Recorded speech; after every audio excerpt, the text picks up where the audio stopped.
bos ya. Iya bahannya.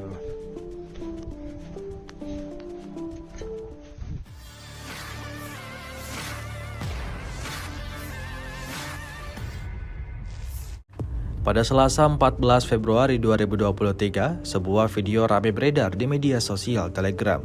Dalam video tersebut memperlihatkan kondisi sistem peluncur roket MLRS Ukraina yang hancur lebur. Tampak MLRS itu alami rusak parah setelah dihancurkan oleh angkatan bersenjata Rusia.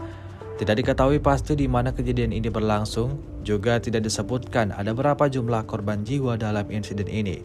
Namun Rusia mengklaim serangannya membuat anggota militer Volodymyr Zelensky alami kerugian besar. Hingga video ini beredar beragam komentar dituliskan warganet.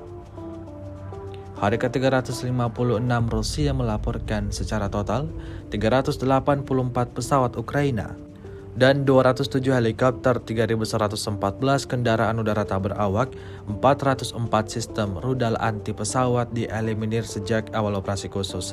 Dari kubu Kiev, Kementerian Pertahanan Ukraina melaporkan 560 tentara Rusia dieliminir dalam 24 jam terakhir.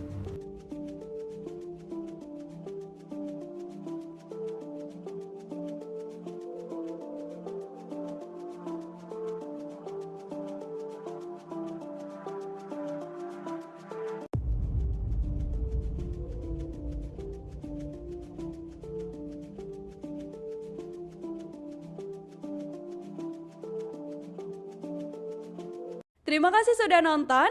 Jangan lupa like, subscribe, dan share ya.